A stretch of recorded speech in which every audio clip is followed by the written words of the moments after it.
Tac, Voilà, donc l'enregistrement commence. Donc, pour répondre à la question des fronts, alors déjà, front froid, front chaud, des indicateurs de température. Alors, oui, le front chaud, c'est pas toujours simple, parce qu'il y a moins d'écart entre le froid antérieur et quand le front chaud arrive, il arrive aussi avec de la nébulosité. Donc, en termes de sensation, alors la nuit, on aura un peu plus cette sensation de chaud, mais le jour, c'est pas sûr qu'on ait ces sensations de chaud. Par contre, le front froid, quand il arrive, là, on a une vraie sensation de froid. On perd vraiment des degrés. Et c'est même parfois un petit signe avant-coureur. Quand on sent des bouffées d'air froid qui descendent, alors souvent on est quasiment déjà dans le front froid, hein, mais c'est concomitant. Mais quand même, c'est un bon signe qu'on est là dans le front froid. Mais je pensais plutôt par rapport aux cartes et aux relevés locaux, quoi. On voit Ah rien. oui, ouais. Alors les cartes, on peut aller voir ça. Attendez, je vais partager l'écran. Attendez, il ne faut pas que je me trompe pour l'enregistrement, il faut que je partage le bon écran. Alors, il faut que je fasse un switch là. Tac. Voilà.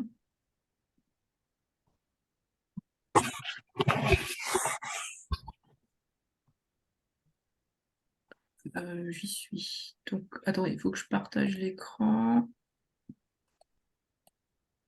Partager l'écran. Hop.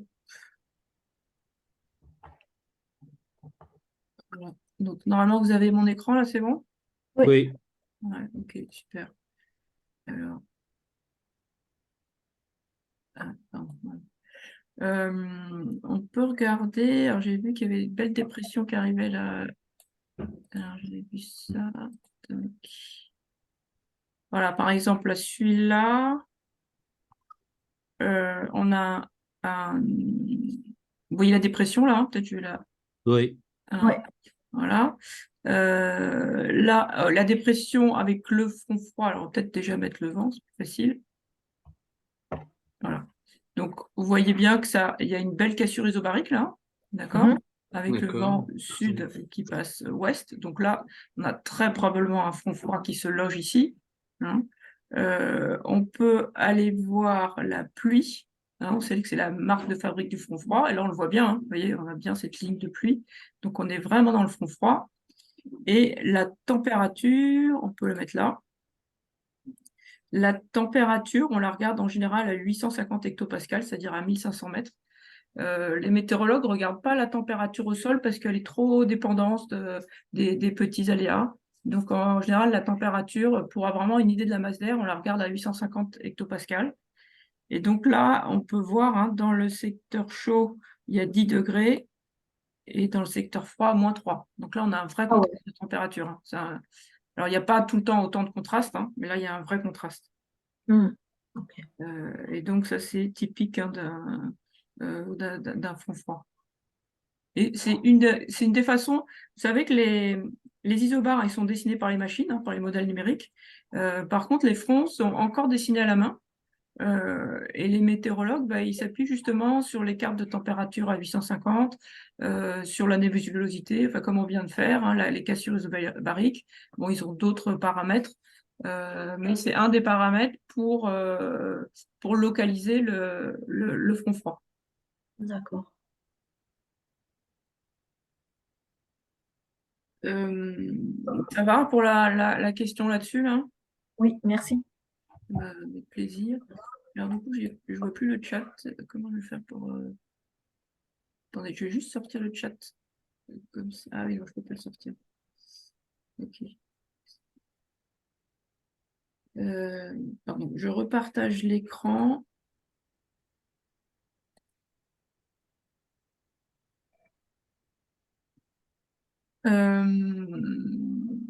Alors, sur les occlusions, j'avais ouvert.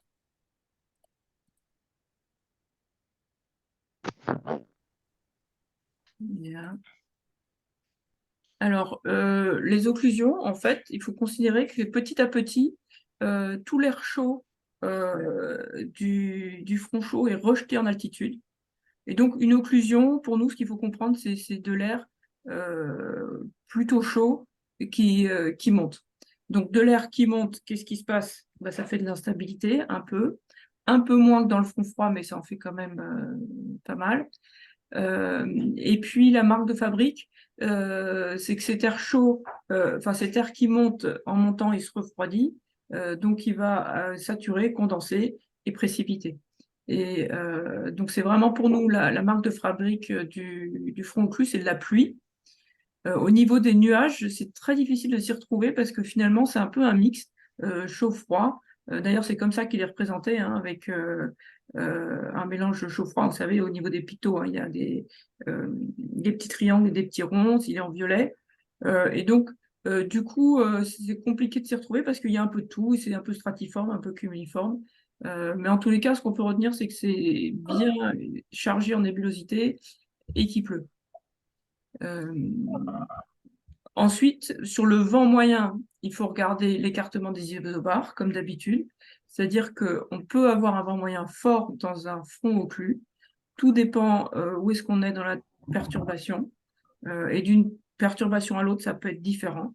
En tous les cas, il ne faut pas croire que, comme c'est c'est le début de la fin de la vie de la perturbation, il ne faut pas croire qu'on est sorti de l'affaire. Il faut vraiment regarder où est-ce qu'on est sur le vent moyen. Et ensuite, c'est sûr que ça va être rafaleux parce que justement, ce que je viens de vous dire, il y a de l'instabilité.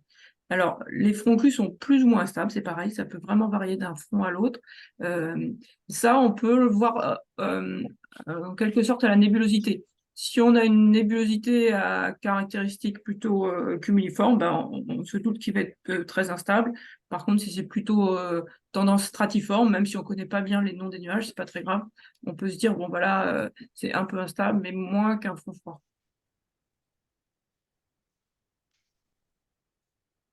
Est-ce que j'ai répondu à la question? Ouais, ouais, ouais. Moi, j'avais observé pas mal de stratocumulus, hein. Ouais. En fait, des mélanges, en fait, des cumulus en nappe, quoi, c'est ça, en fait, hein. Oui, tout à fait, ouais. Ouais, ouais. Et je m'étais posé la question, ouais, si c'était vraiment typique ou pas. Bon, ben, visiblement, oui, quoi. Oui, oui, oui, tout à fait, ouais. Ouais, ouais, ouais. Ouais. Ok. Alors, est-ce que les dépressions les plus creuses sont les plus violentes? Je ne répondrai pas avec certitude avec cette question-là. Alors, attends, je vais repartager l'écran. Enfin, voilà, c'est là. Tac. Euh, tac. On va se remettre de façon générale, quand même, oui, hein, parce que ce qui fait la force du vent, c'est la différence de pression. Et plus il y a de différence de pression, plus il y a du vent. Et plus il y a de différence de pression sur une même distance, plus il y a du vent. Donc, on voit bien là, par exemple, on a une dépression à 981. Vous voyez comment les isobars sont serrés, là, c'est hyper impressionnant. Alors, j'ai mis la température, pardon, je vais remettre le vent.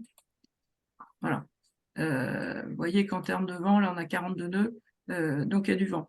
Là, on a une dépression à 996, on voit que les isobars sont moins serrés. Donc, globalement, on a plus de chances, évidemment, d'avoir du vent fort dans une dépression qui est faible, pardon, qui est bien creuse, avec un minimum. Maintenant, encore une fois, ce qui fait le vent, c'est la différence de pression. Et donc, il faut voir où est-ce qu'on se situe, surtout par rapport à la dépression. Vous voyez là, par exemple, hein, à l'est de la dépression, on a 42 nœuds avec des isobars très serrés, mais à la limite, si on est de l'autre côté, même si on est assez proche finalement du minimum, bon, il n'y a pas beaucoup de vent, hein, il y a même 6 nœuds là, c'est même incroyable. Alors que si on se met à l'ouest de la dépression qui est dans le golfe de Gascogne, là, on est à 30 nœuds. Parce que à cet endroit-là, les isobars sont plus serrés. Oui. Est-ce que j'ai répondu à la question? Oui. Ouais. En fait, ouais. Ok. Et on dit souvent, enfin on dit que lorsqu'on arrive, si on est au centre de la dépression, il y a plus de vent. Est-ce que c'est exact? Oui, oui, oui, c'est exact, hein, parce qu'on a le vent qui monte, hein, dans le centre de la dépression. Alors, si on essayait de zoomer sur celle-là, voilà, sauf que le centre, vous avez vu, il n'est pas grand là. Oui, oui, oui. Donc, c'est-à-dire qu'il y a peut-être 20 minutes, hein, on va avoir 4 nœuds, mais ça ne va pas durer longtemps. D'accord. Donc, alors après, ça peut être une stratégie, hein, d'aller se réfugier dans le centre de la dépression, hein. Il y a des coureurs qui font ça, qui ont vraiment, Mhm. oula, pardon, quand vraiment ça brafouille, ça peut être une stratégie. Euh, Là, a priori, les centres sont mieux vus par les modèles, mais vous savez, on dessine toujours un joli rond, hein, mais la réalité, c'est jamais ça, hein. Donc là, à l'échelle de la carte, ça change pas grand-chose, mais quand on est en mer, ça change beaucoup de choses, hein. Constitue là, là. Donc, faut quand même faut quand même faire attention, mais globalement, on peut se dire que dans le centre de la dépression, on a un peu moins de vent. Par contre, attention à l'état de la mer, parce que là, c'est un vrai shaker, hein, parce que vous imaginez, le vent, il tourne dans tous les sens. Donc, de toute façon, ça ne sera pas confortable. Mais Mhm. ça peut être, dans certains cas, quand même un refuge, quoi. Et vous avez vu, hein, chaque cas est vraiment différent. Donc, il faut vraiment regarder les prévisions. Et j'avais entendu, alors je ne sais pas si c'est une réalité ou pas, mais que les vents les plus forts étaient souvent au sud des dépressions. Et ça n'a pas l'air d'être le cas là quand on regarde celle qui est à l'écran. Ouais, alors non, c'est vrai que c'est pas le cas. Et c'est vrai que là, s'il se trouve que sur l'écran, on est en train de contredire les généralités. Il y en a 3 cas qui contredisent. On peut en regarder d'autres. Pourquoi c'est plutôt au sud en général, à votre avis? Est-ce que j'ai de meilleurs exemples? Peut-être parce que les anticyclones sont plutôt au sud aussi, non? Non, pourquoi c'est au sud? Parce qu'en général, Avec le front froid, non? voilà, exactement. Alors, la frontologie se situe au sud des perturbations. Parce que c'est là qu'il y a l'affrontement, hein. Vous vous souvenez des premières diapos là, du cours, entre les masses d'air chaudes et les masses d'air froides. Et c'est au sud des dépressions que se rencontre, que l'air chaud finalement est emprisonné. Et donc, inversement, quand on est dans l'hémisphère sud, c'est au nord des perturbations. Donc, c'est pour ça qu'on dit que le vent. Et donc, le plus dangereux, vous l'avez vu dans le cours, hein, c'est le front froid. Et là, je ne sais pas si vous voyez à mon écran, là, typiquement, en général, c'est le sud-ouest, l'endroit le plus dangereux, parce que c'est là que se situe le front froid. Donc ça, c'est la généralité. Maintenant, encore une fois, on voit bien à l'écran que là, le front froid, finalement, il est remonté assez nord. Et donc là, finalement, en plus, bon, il y a une canalisation ici avec le Groenland, mais chaque cas est différent, hein. Vous voyez, là, on est sur les Açores, plutôt au nord de la perturbation. Non, oui. Mhm. Celle-là est plus classique, j'ai envie de dire. Celle qui nous arrive dessus, c'est plus une dépression un peu école, quoi, entre guillemets. Mhm.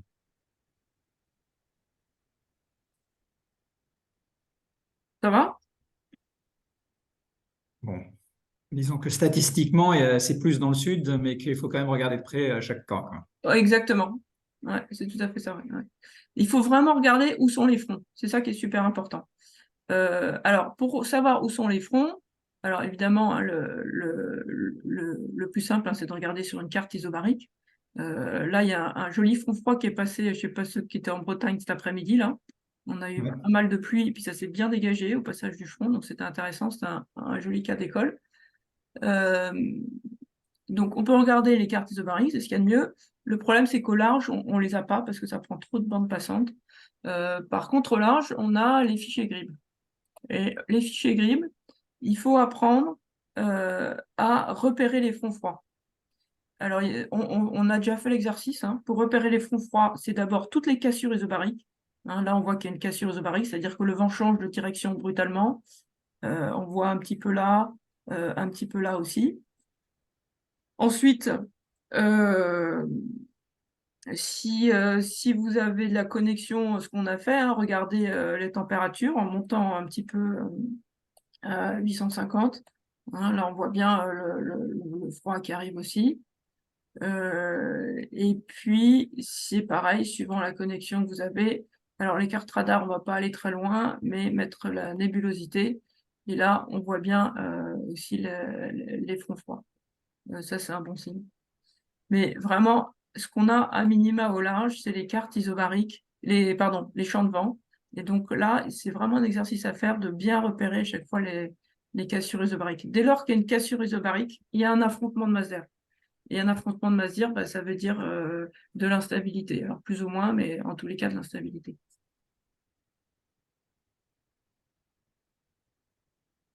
Vous pouvez, Jean-François, vous pouvez repréciser ce que vous entendez par cassure isobarique? Oui, oui, c'est vraiment important. Bah, typiquement, là, on en a une belle, hein. C'est-à-dire que au lieu d'avoir un isobar bien rond, bien D'accord, homogène, là, d'un coup, tac, l'isobar se d'accord, casse, hein. Et donc, on a un vent qui passe de sud à l'ouest. ok, ok, Donc, toutes merci. ces transitions-là, c'est jamais gentil, en fait, hein. Alors, entre les deux, vous avez vu, il y a un peu moins de vent, hein, localement, hein. Mais d'ailleurs, il faut se méfier de ça, hein. C'est-à-dire que c'est pas le moment de, si on est en traversée, là, si c'est le quart de 2 à 4, on a envie de dormir, non, là, c'est vraiment le moment d'avoir anticipé de 2 à 4. On sait que le front va passer. Il faut avoir préparé son bateau, être sur le pont à ce moment-là. Parce que on va changer brutalement de direction. La mer, ça va être très compliqué, hein, vous imaginez bien, ça va être un shaker. Il va y avoir peut-être une période de molle, hein, qui peut durer 20 minutes, 10, une demi-heure. Alors, c'est pas le moment de renvoyer la toile en général, hein, parce que en général, ça revient d'une autre direction. Et alors après, il faut regarder les prévis, hein, est-ce que ça revient plus fort ou moins fort? Là, sur cet exemple-là, ça revient un peu moins fort, mais dans les fronts, dans celui-là, par exemple, ça va revenir plus fort. Donc ça, c'est pareil, il faudra bien regarder les prévis. Mais c'est toujours des moments qui sont pas agréables à négocier, quoi. Il faut anticiper.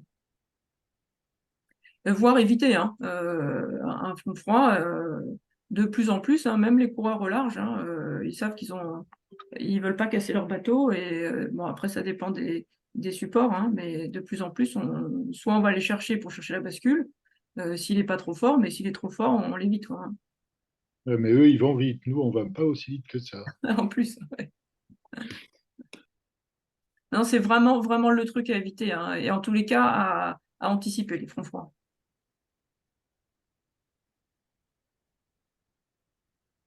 Alors, je vais chercher une carte avec des barbules. Alors, je ne sais plus si on en trouve beaucoup encore sur le net, des cartes avec les barbules. Où est-ce qu'on va trouver ça?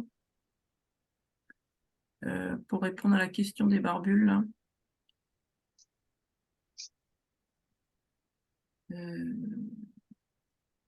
Si tu vas sur...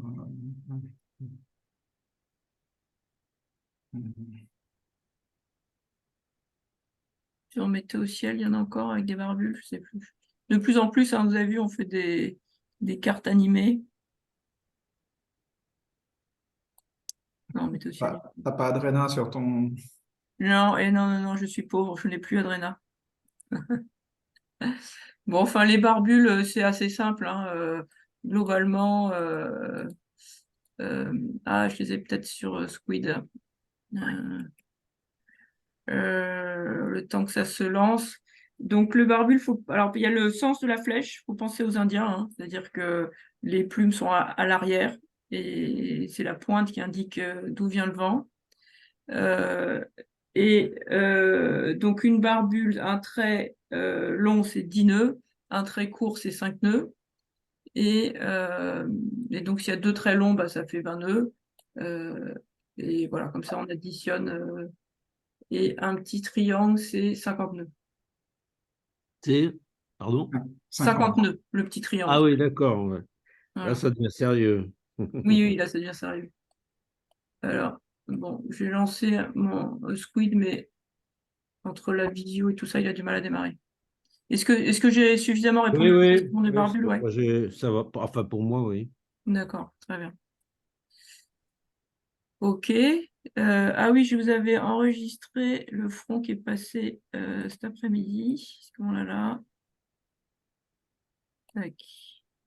Voilà, ça c'est le front qui est passé. Ah non, mais j'ai une autre enregistrement. Est-ce que je l'ai là? Voilà, c'est celui-là. Donc voilà, il est arrivé ce matin. Là, c'était bien couvert. La pluie, Hop, et puis vous voyez cette zone de ciel bleu là, je vais peut-être arrêter, ça c'est quand même typique, passage du front froid. Ça s'est passé cet après-midi. Voilà. Donc là, on voit vraiment hein, chez nous, ça s'est bien dégagé juste derrière. On a souvent ce qu'on appelle des zones de subsidence, c'est-à-dire que juste derrière le front froid, c'est de l'air qui descend.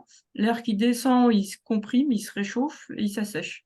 C'est-à-dire que momentanément, derrière le front froid, on a une petite zone de ciel bleu. Et puis après, on a le ciel de traîne avec là, on voit tous les impacts, hein, tous les cumulus et les grains. Et ça c'est un bon signe pour anticiper, je dirais, le passage du front froid. C'est un moment vraiment important à anticiper. Alors évidemment, il y a les cartes. Et puis, quand on regarde le ciel, en général, d'abord, on est dans le secteur chaud, donc plutôt dans chez nous, on appelle ça la bruine, la boucaille, le crachin, comme vous voulez. Après, on passe vraiment à la pluie. Il faut être breton hein, pour comprendre toutes ces subtilités là. On passe vraiment à la pluie, donc le front froid, on l'a vu, hein, je vous ai montré les cartes radar tout à l'heure, hein, il pleut vraiment, hein, c'est pas du crachin, là c'est le front froid. Et puis le ciel commence à se déchirer, et parfois on voit une lueur à l'horizon, et cette lueur à l'horizon, c'est vraiment ça, quoi, hein, c'est ces petits morceaux de ciel bleu juste derrière le front froid. Oui, mais ça, c'est facile, vous êtes du grand côté, vous. Et pour ceux qui sont du petit côté, le côté froid, il est passé ou pas? Alors du petit côté, c'est où le petit côté? Ben, je suis sur Maastricht, vous voyez où c'est? Donc plus du Alors, côté des Pays-Bas. les Pays-Bas, ah d'accord, mais c'est bien, vous nous faites voyager là. Ouais, juste dans le bas des Pays-Bas, là, le plus bas des Pays-Bas. Moi, je suis là. Là, d'accord. Plus bas, plus bas, plus bas, juste à la frontière, à la Belgique. D'accord, là. Ok, très bien. Ok. Et donc, au niveau de Maastricht, bah, je pense que j'ai passé le front chaud, mais je suis pas certaine d'avoir passé le front froid. Et puis, en regardant cette carte-là, bah, je suis dans la panade. Alors, euh, on va regarder hein, où est-ce que vous en êtes. Mais effectivement, vous êtes même. Peut-être que vous n'allez pas le voir, hein, le front froid. Hein. Peut-être que vous allez rester dans l'occlusion. Ah, ouais. On va regarder. Alors, ça, c'est un petit peu lent à charger. Et puis en plus, on va arriver la nuit, donc là, on verra peut-être pas. Mais on peut regarder aussi la carte. Ben oui, voilà, c'est que là, À quelle heure là ça c'était à 12 h aujourd'hui.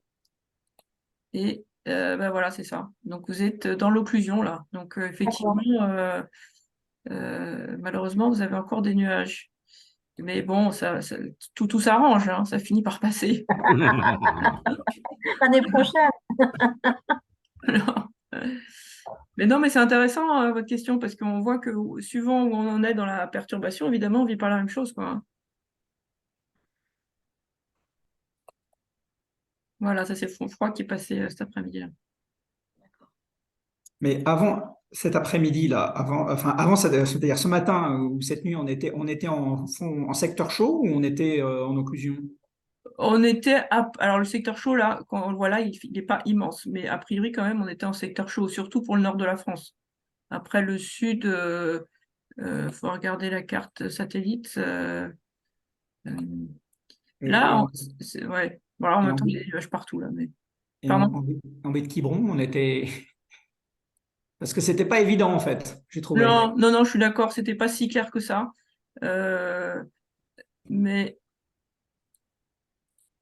Autant le passage du front froid, il était clair, je trouve. oui, oui, oui, mais je suis d'accord. Hein. Mais d'ailleurs, sur la Météo France a dessiné un petit front chaud, hein, juste sur le nord de la France. Hein. On peut regarder les Anglais, qu'est-ce qu'ils avaient dessiné. Alors ça, c'est demain.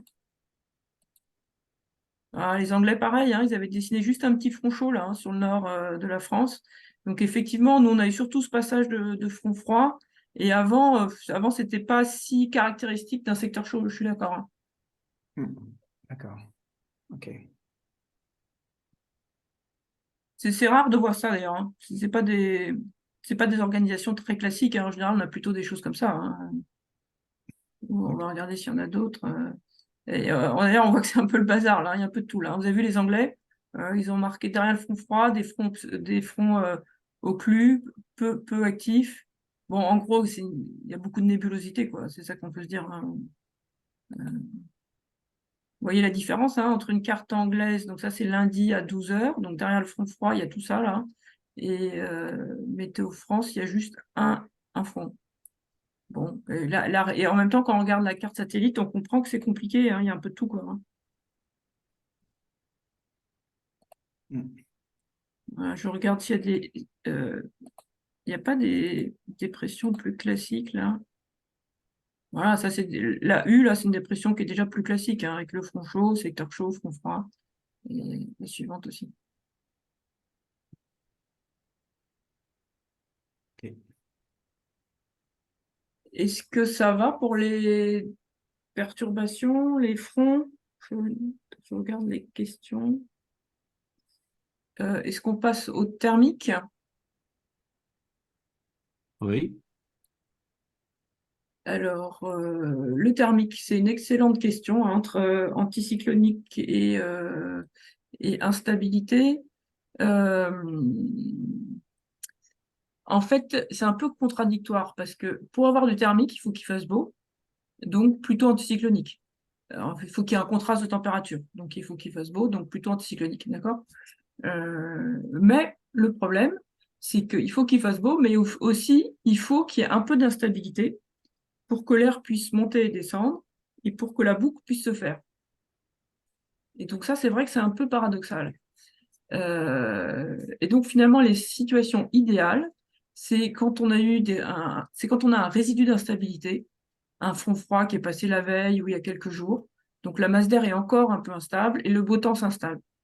Alors ça, c'est très bien, parce qu'on a un peu d'instabilité, on commence à avoir des contrastes thermiques et la boucle de brise s'installe. Le lendemain, l'anticyclone s'installe, il fait de plus en plus chaud. Chaque jour, il fait de plus en plus chaud. La Terre, elle, se réchauffe chaque jour de plus en plus, hein, capitalise, j'ai envie de dire, la chaleur. Et ce qui fait que d'un jour à l'autre, au fur et à mesure que l'anticyclone s'installe, on va avoir des boucles de brise de plus en plus marquées. Sauf que la limite, c'est que l'anticyclone qui s'installe avec toutes ses valises, là, et bien, au bout d'un moment, il va complètement stabiliser la masse d'air. Et là, c'est l'inverse. On va avoir le phénomène inverse, c'est progressivement, on va avoir des boucles de brise de moins en moins importantes, parce que malgré la différence de température, l'air est trop stable et la brise n'arrive pas à se mettre en route. Je ne sais pas si vous vous souvenez, 2003, l'été 2003, on a eu très peu de vent, alors qu'il faisait très chaud, mais parce que c'était trop stable. On avait un gros écart de température, mais trop stable.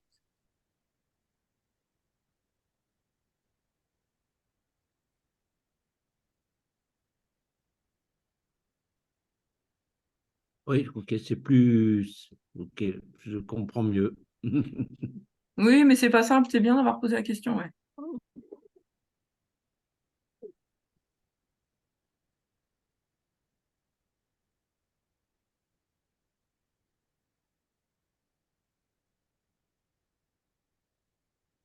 Est-ce que vous avez d'autres questions?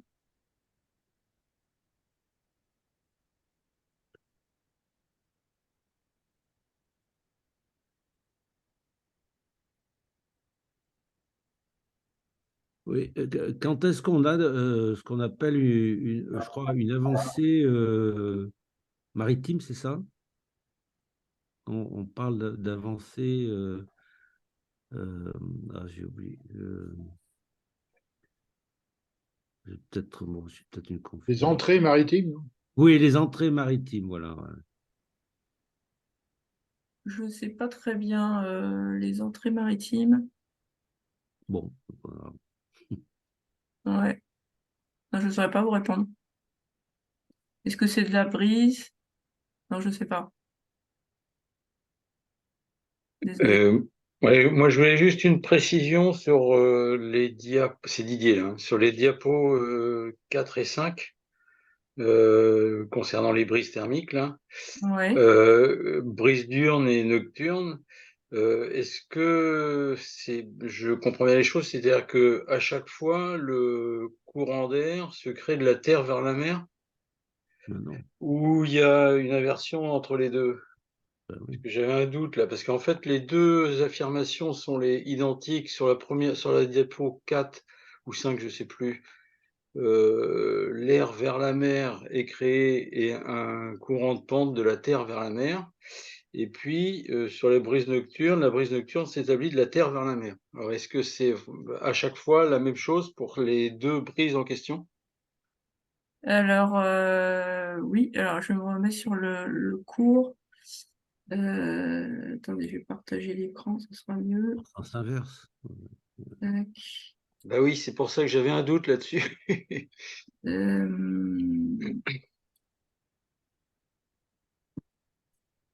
Là, vous avez le cours à l'écran, là? Oui, là, on a le cours à l'écran. Alors, c'est pas là, c'est après. C'est celle-là, non? Je crois que c'est la 5. Je crois que c'est la Non. 5. C'est pas celle-là. Alors, celle-là, ouais, c'est ces deux-là. La brise diurne et nocturne. Donc D'accord. 105. Ouais. Donc, la question, c'est est-ce que la brise diurne vient toujours de la mer vers la terre, c'est ça? C'est ça? De la terre vers la mer, c'est ce qui est le courant de pente de la terre vers la mer, donc c'est ça qui crée la brise en fait. Oui, alors ça, c'est un peu l'histoire de l'œuf et de la poule, quoi. Ouais, Euh, ouais, voilà. Donc c'est pour ça que je voulais quelques précisions là-dessus, si c'est ouais. possible. Oui, alors, bon, à vrai dire aussi, c'est des débats de météorologues, hein. C'est-à-dire qu'il y a Ouais, quelques années, il y a plusieurs années, on disait, bon, l'air chaud monte, du ouais, coup, ça crée un appel d'air, et et finalement, cet appel d'air crée la brise thermique. ouais, Et donc, on disait, en un, on a de l'air chaud qui monte, et puis en deux, la brise qui rentre. Les d'accord. nouvelles théories mettent en évidence que avant qu'il y ait un déplacement d'air, il y a d'abord une dilatation de l'air, ce qu'on a Ah essayé oui, de matérialiser sur le schéma là. d'accord, Et ce qui fait que ça serait en un la dilatation de l'air et en deux le courant de pente. d'accord. Bon, j'ai envie de dire à notre niveau, euh, peu importe quoi. Euh, Ouais, L'intérêt des nouvelles théories, parce qu'au final, ça fait de la brise thermique pareil. Et probablement qu'il y a un peu des deux en même temps, hein. Mais l'intérêt des nouvelles théories, c'est de nous montrer l'importance du courant de pente. ouais, Et du coup, pour nous, ça veut dire que finalement, un petit synoptique de terre le matin, ben, c'est pas mauvais pour faire de la brise. Parce que intuitivement, on pense que ça va contrarier la brise, mais finalement, c'est pas mauvais parce que ça peut aider à lancer le courant de pente. d'accord. Ok. Et la différence avec la brise nocturne alors, du coup? Alors, la brise nocturne, c'est un peu la même chose, hein. C'est-à-dire que c'est pas un air qui se contracte en se refroidissant à terre. Ouais, Et donc, c'est pareil. Avant, on disait, bon, l'air froid descend sur la mer en premier. Maintenant, ouais, on dit, avant qu'il y ait du mouvement, il y a déjà une contraction de l'air froid sur la terre. Et ouais. ça serait d'abord le courant de pente qui se mettrait en route avant la brise nocturne. Mais enfin, est-ce que la boucle est inverse sur la brise nocturne? C'est-à-dire que ça part de l'eau plutôt, quoi. Ah bah, la brise nocturne, c'est bien de la terre vers la mer, hein, ça c'est sûr. De la La terre vers brise, la mer. Ouais, oui, ouais, la d'accord. brise diurne, c'est vraiment de la mer vers la terre, et la brise nocturne, c'est de la terre vers la mer. Et Ok. s'il y a un peu de pente, si vous avez navigué en Corse, par exemple, il y a un peu de pente, Oui, oui, euh, ces phénomènes sont accentués parce que la nuit, on a le haut des montagnes qui se refroidit assez vite, et oui, donc on a tout cet air froid qui descend de la montagne, et à 2 heures, autant on peut avoir un mouillage très tranquille à 18 heures, et puis à 2 heures du matin, si on se met à l'abri, hein, sous le vent de la ouais, Corse, et puis à 2 heures du matin, il y a tout l'air froid des montagnes qui descend. d'accord. Ah, ouais, ouais, ok.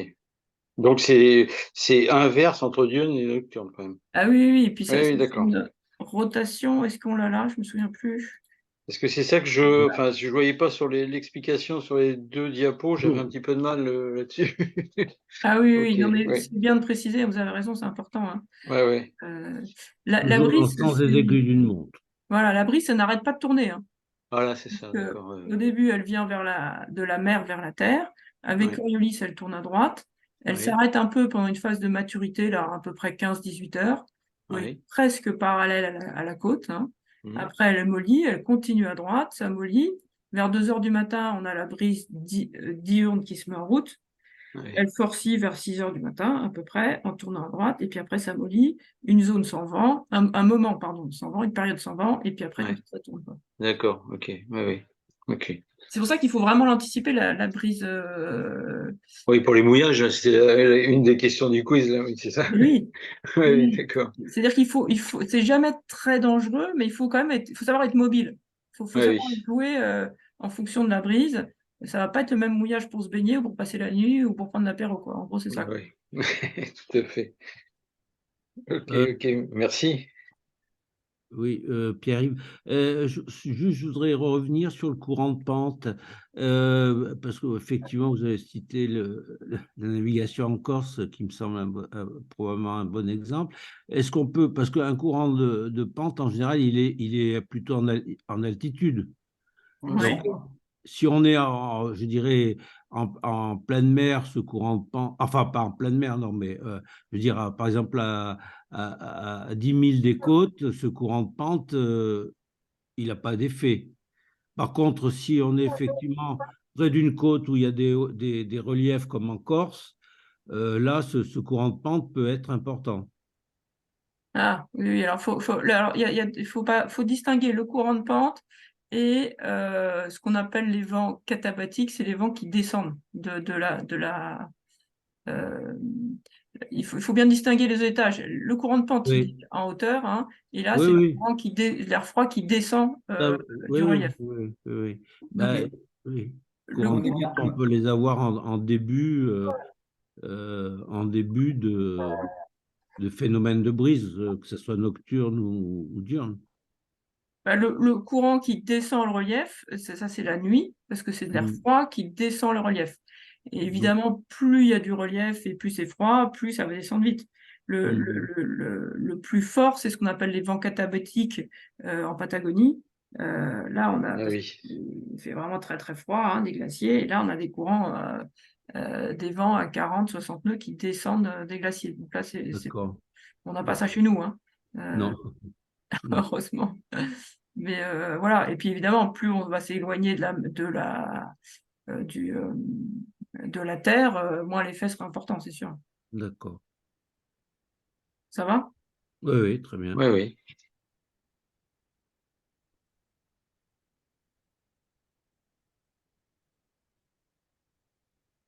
Est-ce que vous avez d'autres questions? Je regarde dans le chat. Votre livre est épuisé, c'est gentil. Est-il prévu une réédition? Alors, le livre, La météo pour les plaisanciers, il est épuisé, effectivement. Par contre, il y a une réédition du livre, comment il s'appelle? Attendez, je vais en trouver, hein.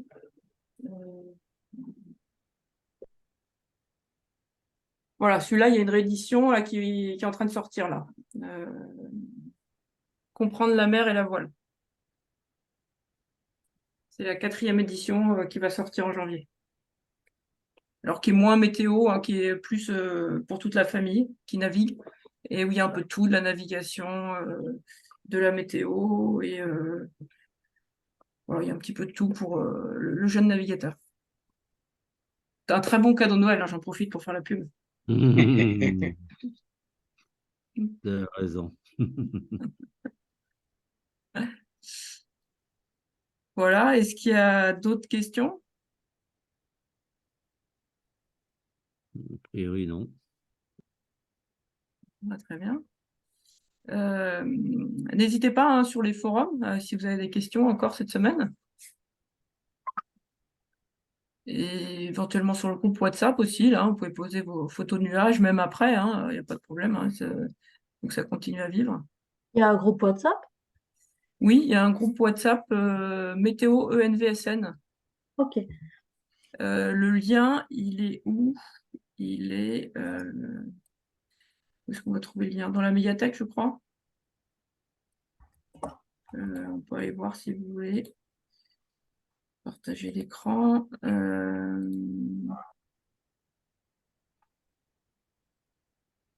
Dans la médiathèque. Alors, vous avez il est là, Facebook. le groupe Facebook. Ah, pardon, excusez-moi, Facebook, je sais pas pourquoi je dis Oui, WhatsApp, c'est la d'accord. fatigue. Ouais, ouais.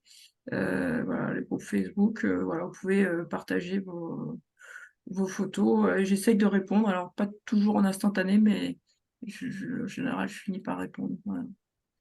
Et puis, vous avez le blog aussi, le blog où on met les débriefs en ligne quand on a le temps. Alors, c'est pas toujours fréquent, mais ils sont classés par mots-clés. Donc, par exemple, si vous étudiez les fronts froids, vous pouvez cliquer ici, front froid. Tac, voilà. Et là, vous avez les débriefs de front froid. Et vous double-cliquez sur l'image. Voilà. Et là, vous avez le débrief du front froid, par exemple.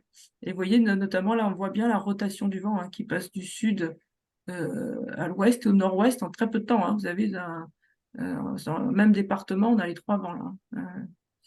Voilà. Et donc, ça permet, avec les enregistrements de vent et puis les observations qu'on a pu faire, parfois des webcams, là, on voit bien la carte radar. Enfin, ça permet d'avoir, comment dire, une vision un peu pratique de ce qu'on peut vivre dans un front froid. Vous avez la brise thermique, enfin pareil, vous pouvez cliquer un peu sur ce qui. Pardon, il y a une question peut-être? Ouais, moi, j'avais une question sur. J'ai vu que vous aviez une offre de formation météo côtier aussi. Oui. C'est sur 2 jours, c'est ça, d'après ce que j'ai compris? Hop, on va le mettre là. Les stages météo. Ouais, alors les stages en présentiel, on en a 2.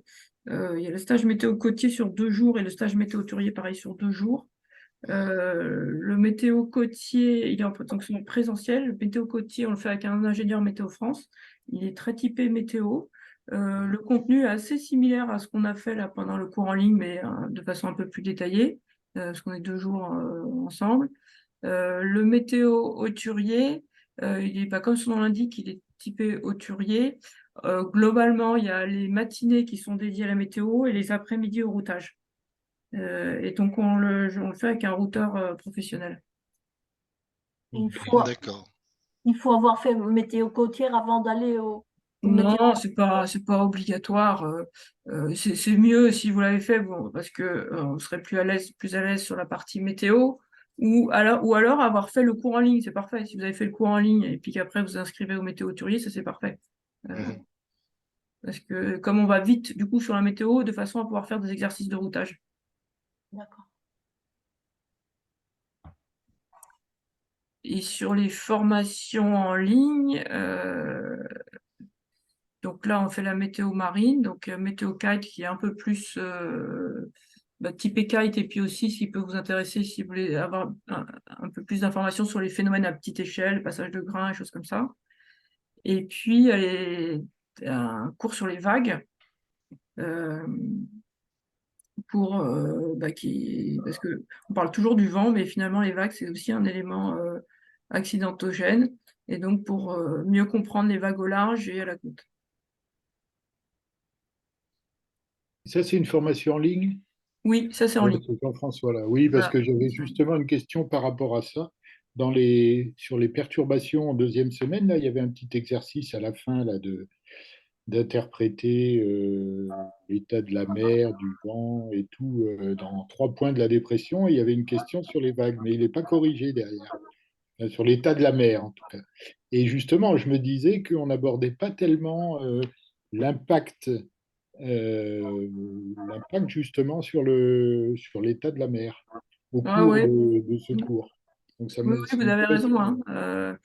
Disons qu'on peut pas tout faire, quoi. Oui, Mais, oui, oui, je comprends. mais Mais vous avez raison parce que c'est vraiment, vraiment important, hein, l'état de la mer. ouais, ouais, justement, je veux faire du hauturier, donc ouais, ça Ouais. m'intéresse. Il y a un cours en Ouais, ligne, d'accord, mais ça c'est oui, intéressant de savoir, oui. ouais. Je vais Ouais. m'inscrire. Donc c'est au mois de mars, vous pouvez vous inscrire déjà, a priori c'est bon. Ouais. Et avant l'hauturier ou pas? Vous Est-ce savez qu'il pas. est avant ou pas? Écoutez, je sais même pas. Je vais regarder. Qu'est-ce que je vais. Le Euh, hauturier, il est justement, on vient de le voir, il est en mars. alors, cours en ligne sur les vagues du 4 au 17 mars. Ah oui, Et d'accord. Lauturier, il est le 22-23 mars. Donc, il est juste avant. Mais je Enfin, vais- les vagues est juste avant Lauturier. Voilà. Ouais, ouais, c'est important. Ouais, d'accord. Merci.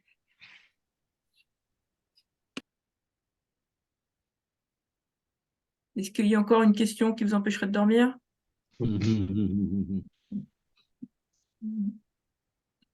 Non. Eh ben, merci en tous les cas hein, pour vos Merci questions. beaucoup. Merci à vous. Merci à vous. Ouais. Et Oui, merci et beaucoup. bonne, C'était bonne intéressant. soirée. Bonne fin de soirée et puis bonne semaine, bonne fin de formation du coup parce qu'on ne se reverra pas en ligne. Mais j'espère une prochaine fois en ligne ou en stage à l'école alors.